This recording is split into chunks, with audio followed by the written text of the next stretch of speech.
Bonjour.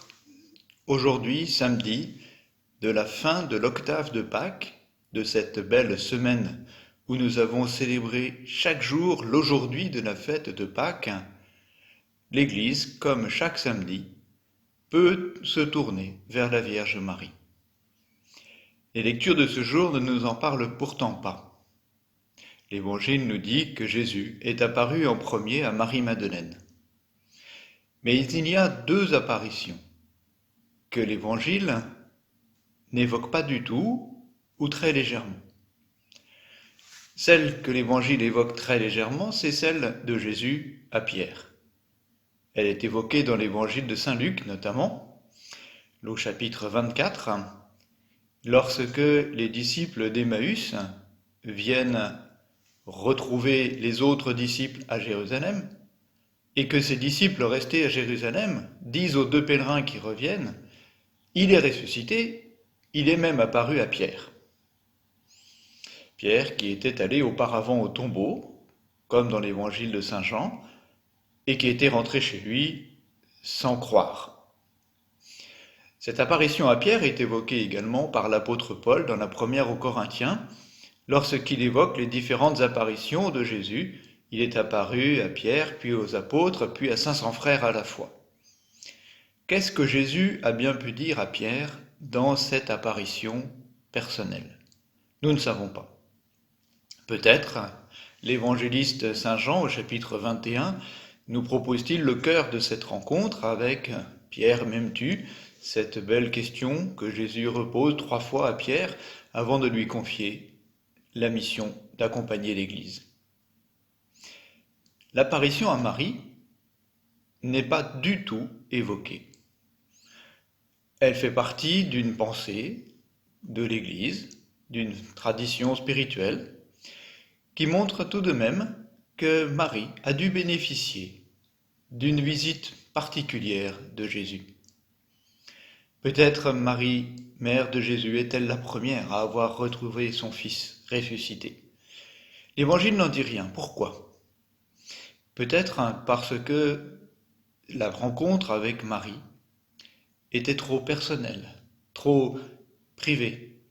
Peut-être que cette rencontre de Jésus avec sa mère n'était pas un témoignage suffisant pour entrer dans l'Évangile. Suffisant, non pas au sens de la qualité de relation qui a pu les habiter, mais suffisant parce que il faut qu'un témoignage se fasse sur la base de 2 témoins. Or, cette rencontre intime de Jésus avec sa mère ne pouvait que être une rencontre à 2. La rencontre avec Marie, sa mère, n'est pas racontée dans l'Évangile peut-être parce que Marie n'était pas un témoignage crédible, entre guillemets, à cause de sa trop grande relation avec Marie, à cause de cette distance qui n'existe pas, à l'inverse des autres femmes qui étaient avec Marie au pied de la croix et ces autres femmes qui se rendent au tombeau.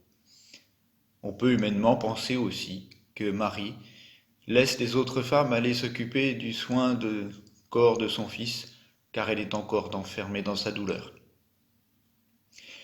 Mais la rencontre avec Marie n'est peut-être pas racontée non plus, parce que nous avons en Marie un témoin déjà convaincu en quelque sorte. Un témoin qui n'a pas besoin de faire un chemin de foi. Or, c'est pour cela que l'Évangile nous est écrit, nous est transmis, pour nous aider à entrer dans la foi au Christ ressuscité. Marie, qui n'a pas eu peut-être de doute, grâce à son immaculée conception, grâce à cette relation sans péché, peut-être Marie est-elle un témoin qui ne peut être mis en avant parce qu'elle est trop différente dans son chemin de foi. Ou alors, Marie est peut-être aussi un modèle d'un disciple trop parfait, comme Jésus l'évoque 2 fois dans le même évangéliste Saint Luc, lorsque Jésus, à 2 reprises, parle de sa mère comme étant plus importante parce qu'elle est un disciple qui écoute et met en pratique la parole, plutôt que parce qu'elle est d'abord sa mère. Alors, Marie a sûrement rencontré Jésus ressuscité. Ce qu'ils se sont dit ne nous est pas communiqué. Ce qu'ils se sont dit ne nous est pas un point de départ pour notre foi. Mais Marie nous guide aujourd'hui pour que nous puissions nous aussi accueillir le Christ ressuscité dans notre vie telle qu'elle est. La rencontre avec Pierre ne nous est pas racontée non plus. Cependant, Pierre était beaucoup plus loin que Marie. Il a fait son chemin de foi pour dire à Jésus, je crois. Nous aussi aujourd'hui, avec la prière de l'Église, avec le visage de Marie qui nous guide, avec le visage de Pierre qui nous rassure aussi, laissons-nous rencontrer par le Christ ressuscité.